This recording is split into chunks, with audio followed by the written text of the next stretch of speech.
Hello.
Hello. Hello. Okay. देखेंगे आज का हमारा टॉपिक है ब्लड वेसल। तो ये बात करते हैं ब्लड वेसल की। देखिए, बेसिकली हमारे बॉडी में तीन तरह की ब्लड वेसल होती हैं on the basis of lumen, जिसमें से आर्टरी, वेन्स एंड कैपिलरीज होती हैं। तो यहाँ पे देखेंगे जो हम टॉपिक पढ़ रहे हैं ये है TS of vein, TS of artery and फिर देन हम पढ़ेंगे कैपिलरीज के बारे में। तो आइए सबसे पहले हम जानने की कोशिश करते हैं ब्लड वेसल के बारे में, आर्टरी, वेन्स एंड कैपिलरीज के बारे में। देखिए, जो वेन होती हैं यूजुअली उनमें डीऑक्सीजनेटेड ब्लड फ्लो होता है एंड ये बॉडी के डिफरेंट रीजन से ब्लड को कलेक्ट करके हार्ट तक पहुंचाती है। आर्टरीज के थ्रू ब्लड पंप किया जाता है, हार्ट के द्वारा आर्टरीज में ब्लड पंप किया जाता है और आर्टरी जो है बॉडी के डिफरेंट रीजन तक ब्लड की सप्लाई करती है। Both artery and vein is surrounded by three-layer membrane, that is the tunica externa, सबसे बाहरी परत होती है, that is made up of collagen fiber. Middle tunica media, that is smooth muscle plus elastic fibre दोनों से मिलकर के बना हुआ होता है, जिसकी संख्या इलास्टिक फाइबर की संख्या आर्टरी में ज्यादा होती है और वेन्स में कम होती है। सबसे अंदर की तरफ लेयर है tunica interna, that is made up of simple squamous epithelium, flat cell से मिलकर के बना हुआ होता है। वेन्स के अंदर का जो ल्यूमेन होता है, दैट मीन्स खाली स्पेस होता है, वो ज्यादा होता है as compare to the artery. Artery के अंदर का ल्यूमेन या खाली स्पेस जो होता है कम होता है।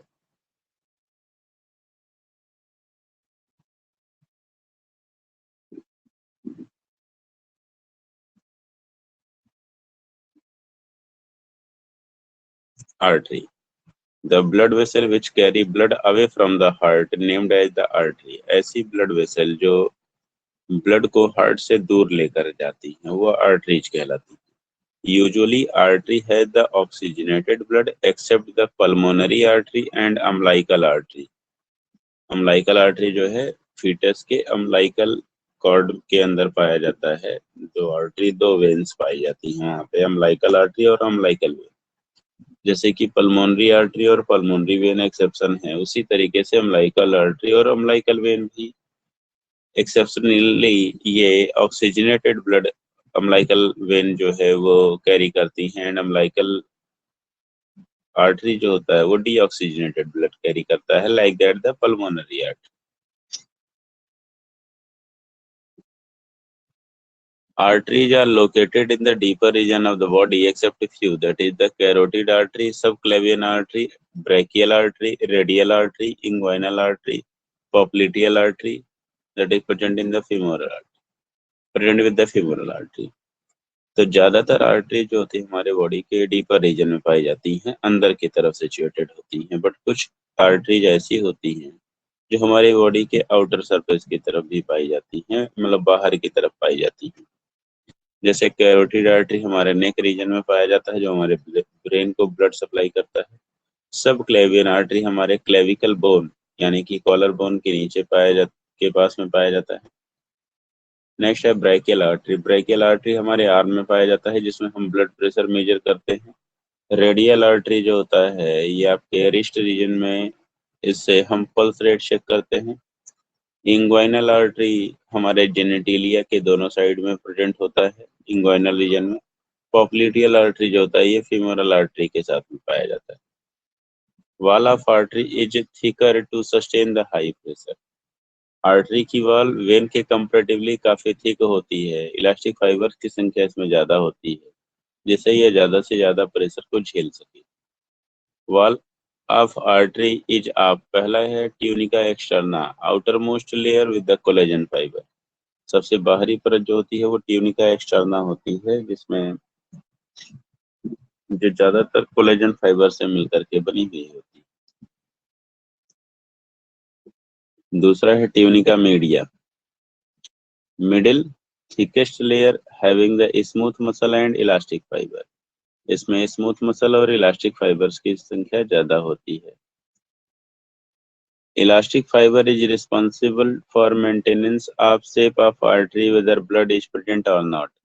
इलास्टिक फाइबर्स की वजह से आर्टरी का जो पर्टिकुलर एक शेप होता है वो मेंटेन रहता है, चाहे उस आर्टरी के अंदर ब्लड हो या ना हो। Amount of elastic fibre is higher in the artery near to the heart. जैसे जो आर्टरी हार्ट के ज्यादा पास में होती हैं उसमें इलास्टिक फाइबर्स की संख्या ज्यादा होती है।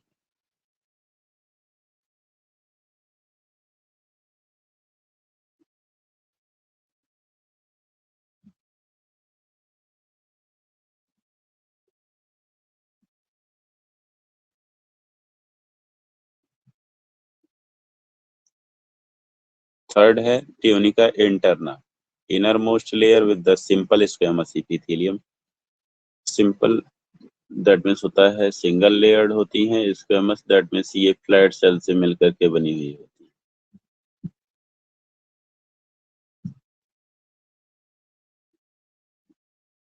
है। Blood is absent in the artery after death. Death के बाद जो सारा का सारा ब्लड होता है वो वेन्स में पाया जाता है, आर्टरीज में नहीं पाया जाता है।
नेक्स्ट है आपका when.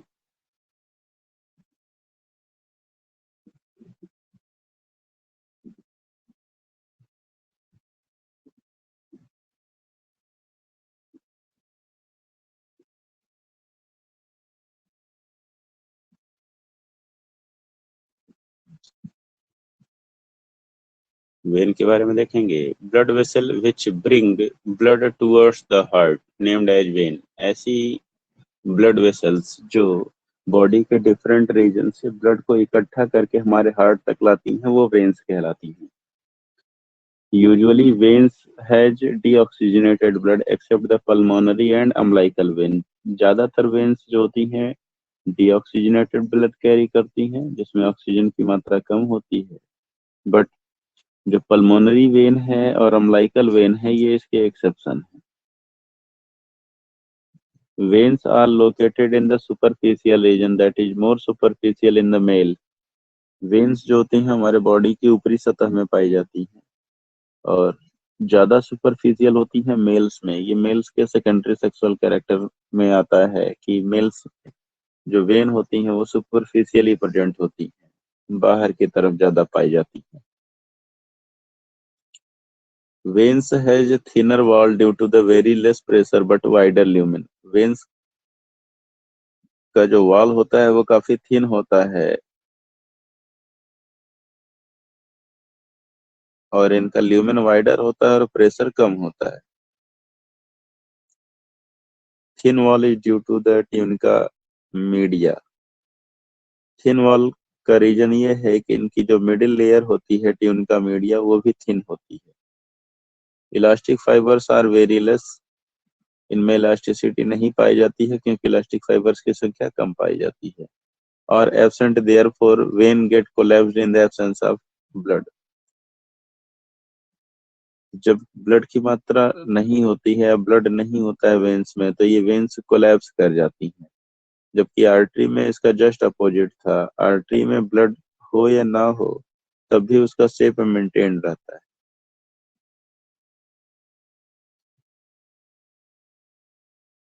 After death all blood present in the veins. Death के बाद सारा का सारा ब्लड कहाँ पे पाया जाता है? वेन्स में पाया जाता है।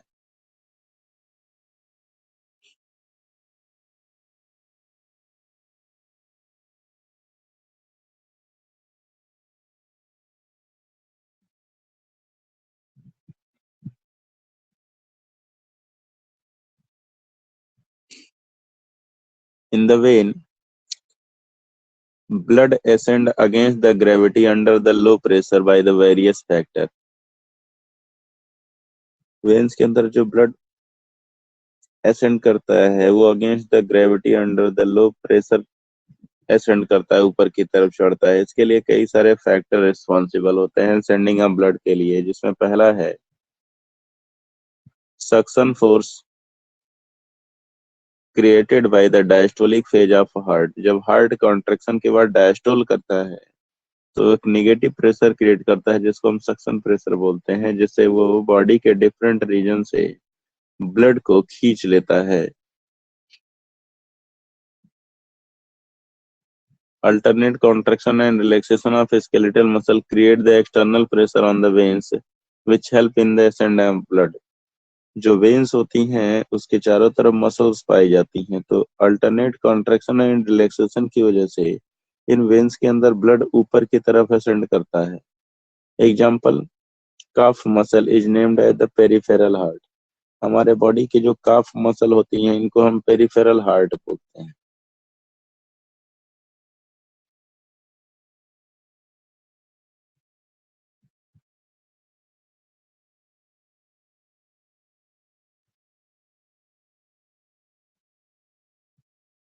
जो हमारा लेग होता है उसमें यहाँ पीछे की तरफ ये कहलाती हैं calf muscle.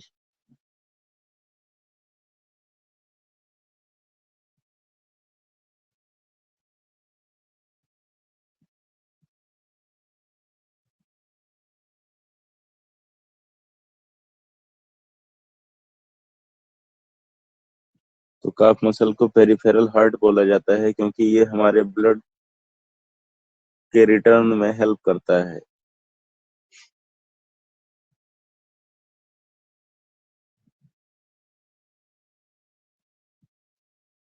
Presence of semilunar valve, that is watch pocket valve, which is formed by the tunica interna and help in the ascending of the blood under the low pressure। जो वेन्स होती हैं, veins के अंदर ऐसे ही semi lunar valve पाए जाते हैं या इन्हीं को वॉच पॉकेट वाल्व बोलते हैं। और ब्लड जब असेंड करता है तो इन्हीं पॉकेट्स के अंदर ट्रैप हो जाता है और धीरे धीरे यहाँ से असेंड करता रहता है। तो इन्हीं को हम सेमी ल्यूनर वाल्व या वॉच पॉकेट वाल्व बोलते हैं, जो वेन्स की अंदर वाली लेयर में पाई जाती है। If venous valve get ruptured named as the varicosa vein in with the venous return from the lower limb is very difficult। अगर वेनस वाल्व रप्चर हो जाए तो उस कंडीशन को वेरिकोसा वेन बोलते हैं, और वेरिकोसा वेन में जो ब्लड का रिटर्न होता है वो काफी डिफिकल्ट हो जाता है और उसमें वेन जो होती हैं वो जिगजैग पोजीशन की हो जाती हैं, यानी काफी मुड़ी हुई। तो अगर वेन्स का शेप ऐसा हो जाता है तो इसी को हम बोलते हैं वेरिकोसा वेन।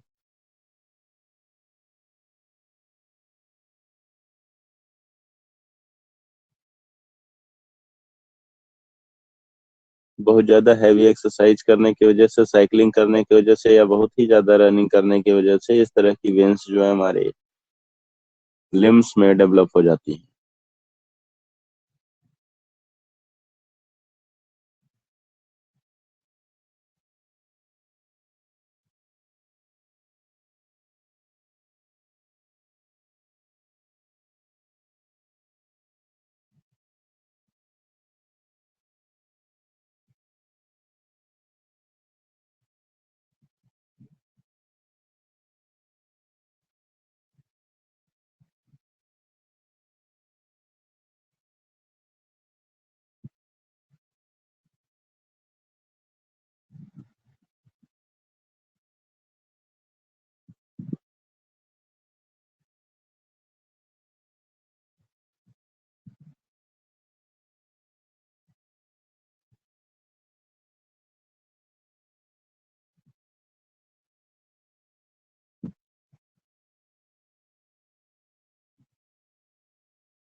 नेक्स्ट है capillaries. Capillaries are the finest duct, ये सबसे पतली ब्लड वेसल होती हैं। Thinnest wall which is made up of non-continuous epithelial cell layer and porous basement membrane।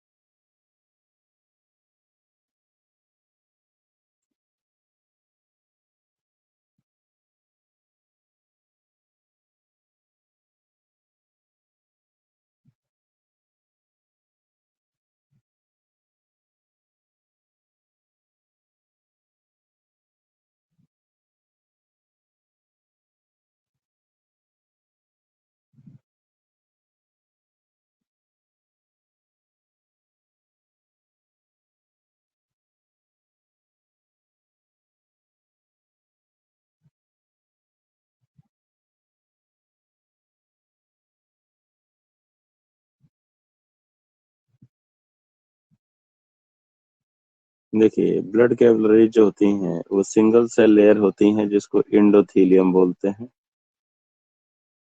Non continuous cell की लेयर होती है, कंटिन्यू नहीं पाई जाती हैं, और इनके सपोर्ट के लिए बेसमेंट मेम्ब्रेन होता है यहाँ पे।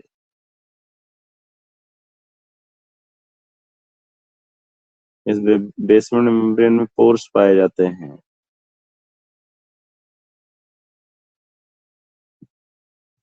जिनके थ्रू मटेरियल्स का एक्सचेंज होता है।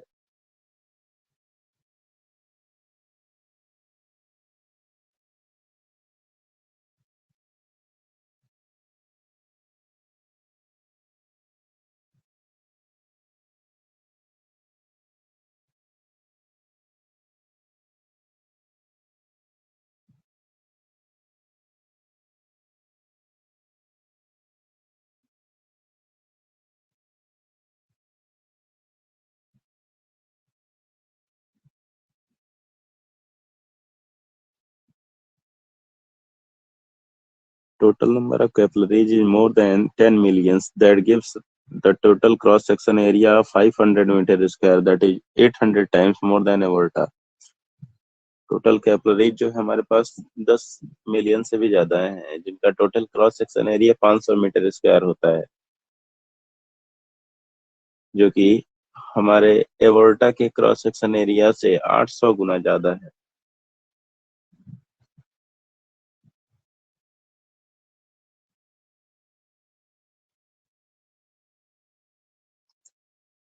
Velocity of blood is least in the capillaries. Blood की जो वेलोसिटी होती है वो कैपिलरीज में सबसे कम पाई जाती है। And capillaries are the place for the exchange of material, that is gases, nutrients, metabolic waste etcetera.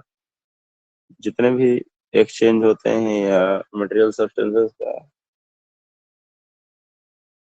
Transfer हमारे ब्लड से हमारे टिश्यू में होता है, वो सारा का सारा ब्लड कैपिलरीज के थ्रू होता है। And permeability of brain capillaries is least. Brain में जो कैपिलरीज पाई जाती हैं उनकी परमिबिलिटी सबसे कम होती है।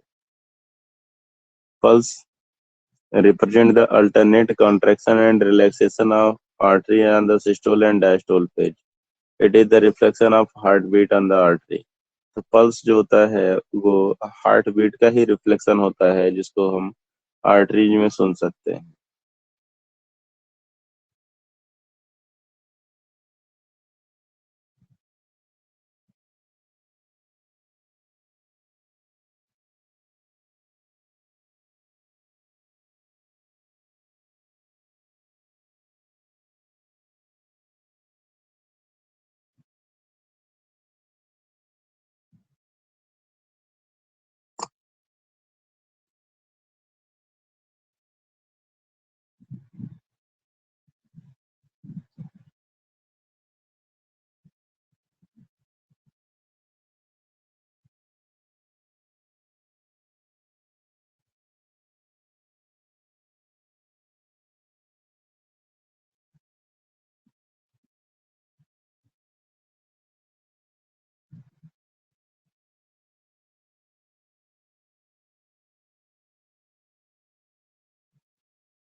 नेक्स्ट टॉपिक है हमारा double circulation. Characteristic of the mammal and bird in which the complete four-chambered heart is present, in which the oxygenated and deoxygenated blood is completely separated. Double blood circulation में जो है वो birds और mammal में पाया जाता है। इस सर्कुलेशन की खासियत ये है कि इसमें ऑक्सीजनेटेड और डीऑक्सीजनेटेड ब्लड आपस में मिक्स नहीं होता है।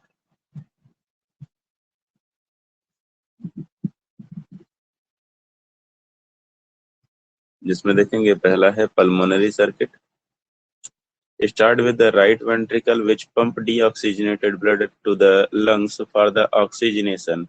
from where oxygenated blood is collected in the left atrium. And दूसरा है systemic circuit. Start from the left ventricle which pump the oxygenated blood to the body tissue from where deoxygenated blood is collected by the right atrium.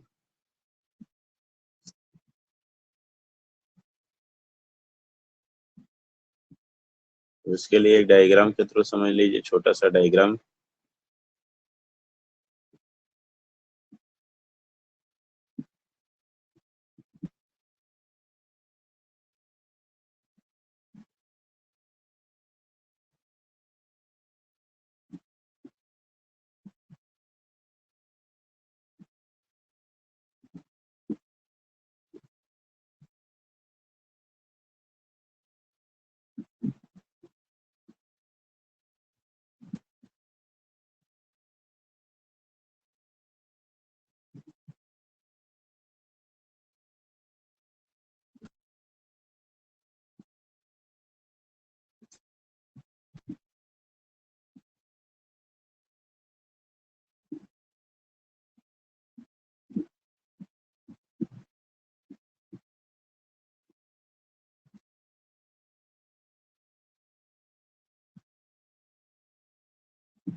देखिए इस तरह का blood का circulation होता है, जिसमें ग्रीन कलर जो दिख रहा है ये डीऑक्सीजनेटेड ब्लड है और रेड कलर जो है आपका ऑक्सीजनेटेड ब्लड है.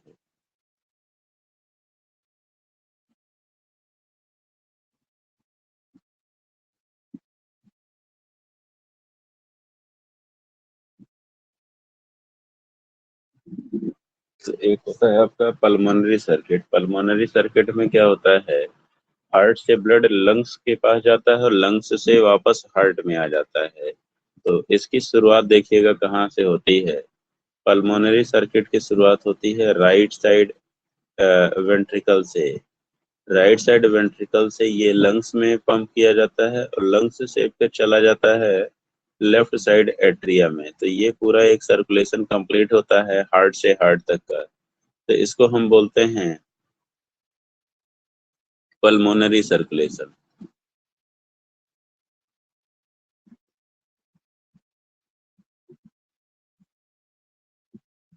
फिर दूसरा देखिएगा, दूसरा है बॉडी टिश्यू या सिस्टम के पास ब्लड जाता है तो इसके पास ऑक्सीजनेटेड ब्लड जाता है.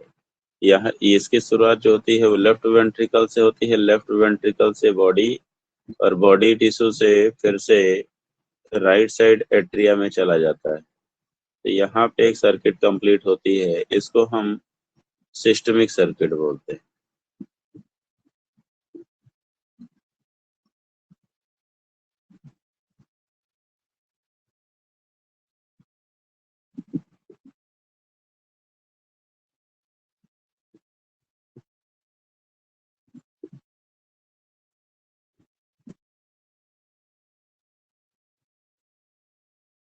देखिएगा, out of the total circulatory blood volume 84% in the systemic circuit, in which 64% in the systemic venous system and 20% in the arterial system.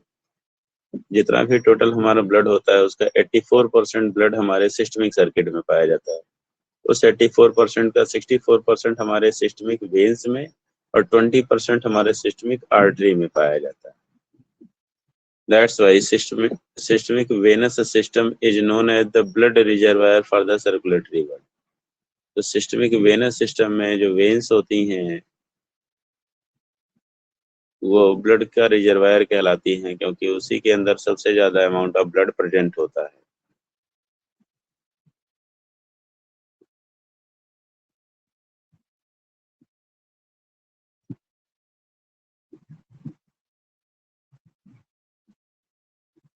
Next topic है आपका पोर्टल सिस्टम या पोर्टल वेल। इसको हम लोग अगली क्लास में पढ़ेंगे।